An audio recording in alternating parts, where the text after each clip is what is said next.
Okay, we're going to give you a few tips on hooping the left or right chest of a Carhartt or any jacket today. One of the main things, these are some questions we always get from customers.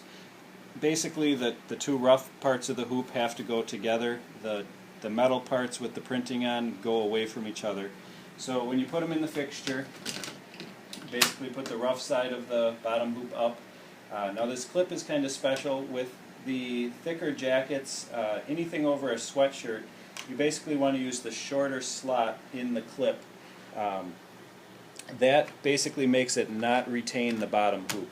So you put it in the short slot and you don't have to worry about that clip holding the bottom hoop in. With thicker items you don't really need that clip and it'll cause it not to work as well.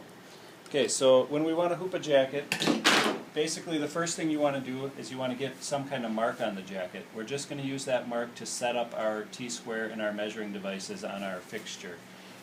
So you basically unbutton or unzip the jacket because we're going to be hooping sideways.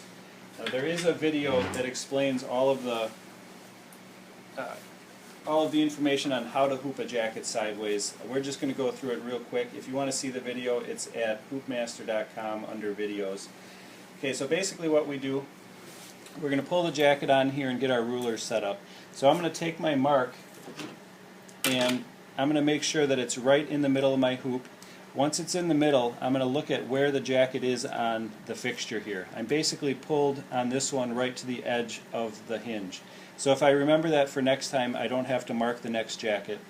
That sets how deep I am on the jacket. Now I need to set how far down from the top I'm going to hoop.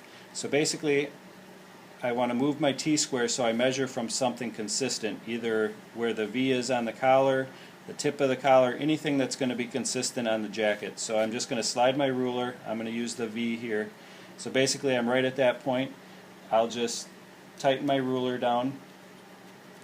Now the next time I pull a jacket on here, I don't mark it. All I do is pull the edge of my jacket to that point on my hinge, and then I pull the top V to where the 0 is on the ruler. So my mark or my logo will always be in the same place on every jacket.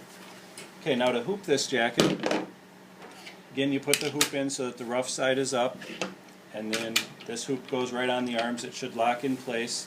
Now when I pull my jacket up here, pull it to my marks, I'm basically going to hold the jacket so I know it's straight with whatever mark I have on there.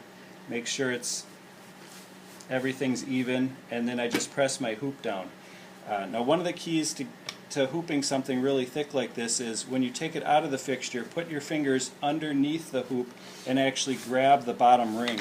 Don't just lift the hoop up by the top, because it's very likely that the weight of the jacket will pull that bottom ring off.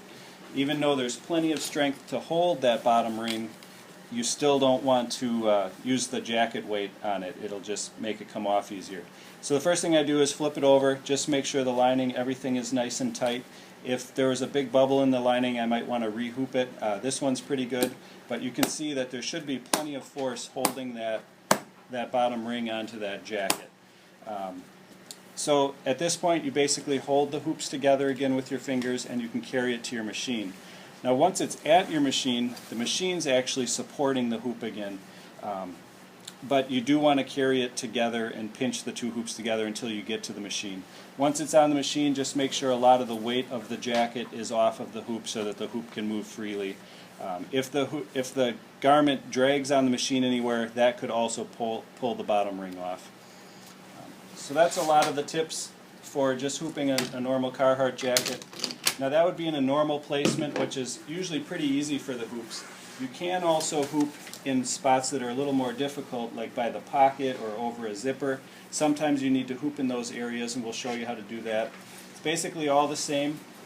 We would just set up our rulers. This one I'm going to hoop a lot lower just to show you that it can actually hoop through those items. So we'll get it through the zipper and the pocket here. So I'm on the outside pocket and through the zipper that I'll show you, but again, like I said, I have to hold those two hoops together until I get it to the machine. Now if I turn it over, you can see I'm through the inside pocket, the Velcro, the zipper, and you can see there should be still some force left there for holding that hoop together. There won't be a lot, but it should still be enough to hold it once it's in the machine. So you should be able to do difficult spots like that, but in normal spots it should go on the garment really, really easy, and it should hold it nice and tight. If you have any questions, you can give us a call at 1-800-900-0741.